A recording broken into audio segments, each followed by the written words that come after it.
Welcome back to another segment of Behind the Scenes of the Waltons. Today, as we celebrate Veterans Day, I thought I would touch on the various different characters who served on the Waltons. If you're enjoying these, please do hit like and subscribe. In many of the early seasons, we heard Grandpa talk about being with Teddy Roosevelt in the charge up San Juan Hill, and he told us wonderful stories about that day with lots of adventure. However, in season 4, the episode The Fox, when there was going to be a reunion of the Rough Riders and there was talk of recreating that charge up San Juan Hill, Grandpa was not happy about that happening and actually sort of took off and hid up at a cabin in the mountains. And he did confess to John Boy that, in fact, he had embellished and he did not participate in that charge with Teddy Roosevelt. But he tended to the mules, and he was embarrassed about this being found out and the fact that he wasn't a hero and wasn't involved in this big incident that changed the course of that war.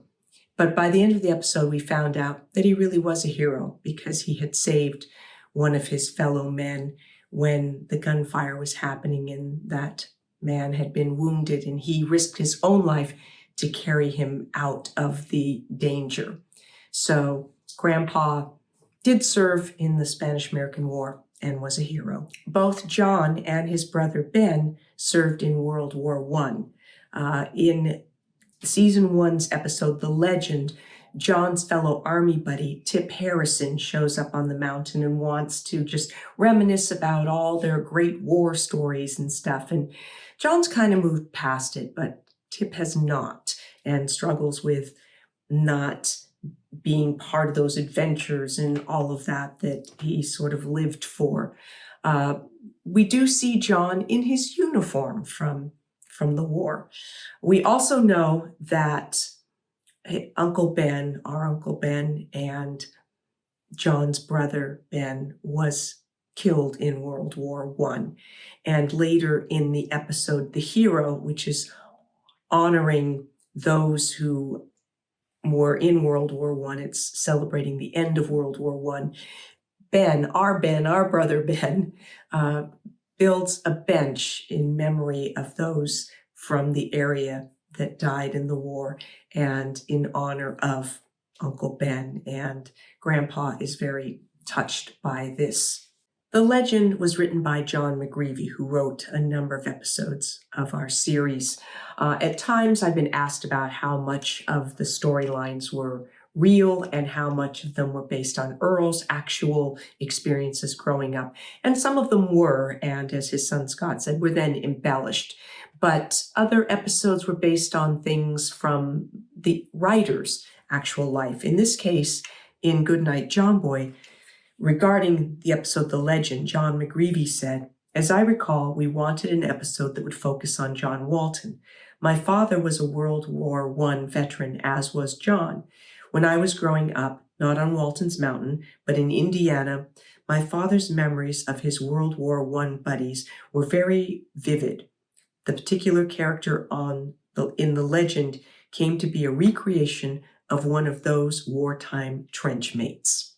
So that from John McGreevy. The episode The Hero also focuses on Sheriff Ep Bridges, who, as they are researching people from the area that were part of World War I and researching Ep's war history, they find out what a hero he was.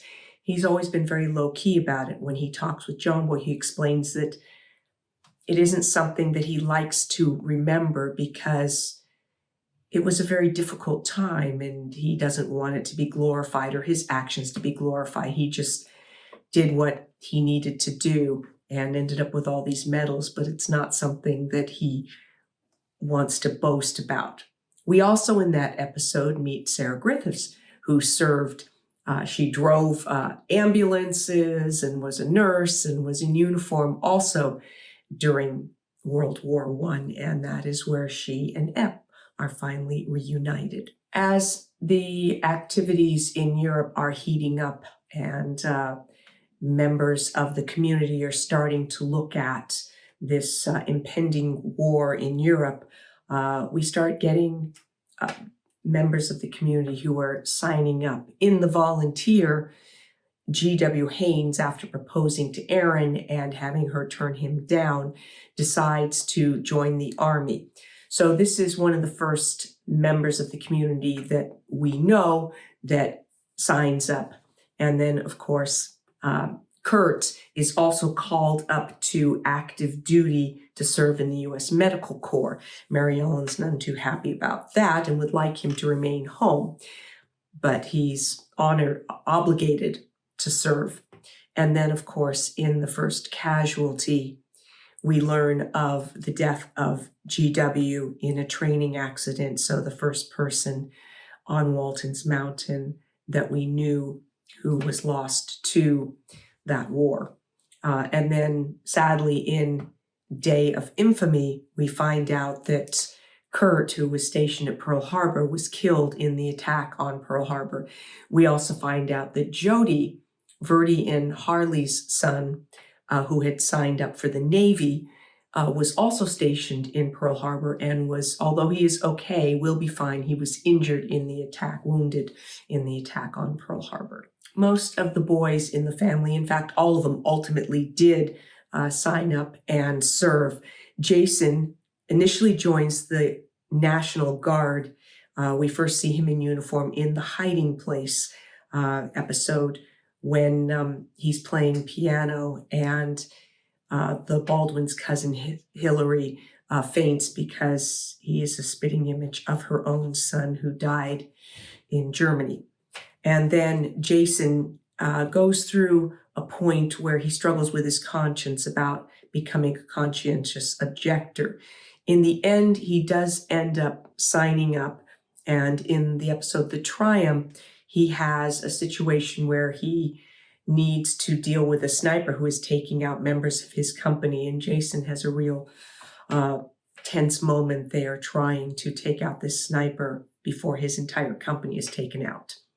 In The Premonition, we also see Jason over in Europe and in uniform and serving. In the episode The Obstacle, we see the other side of the soldiers who have gone off to war. In this case, John Boy's college buddy, Mike Paxton, who has gone to war and has come back wounded and is in a wheelchair. And we have the whole storyline of Erin and Mary Ellen and Jim Bob working to help him move forward with his life and get a job at J.D. Pickett's factory. In the episode from season 7, The Legacy, we see Ashley Longworth Jr., who has returned to the mountain and ends up having a brief but significant romance with Erin. And Ashley at this point is in his naval uniform. We see John Boy in uniform as a correspondent for the Stars and Stripes in the episode The Premonition and a number of other episodes during the time that he was serving over in Europe. Ben joins the Seabees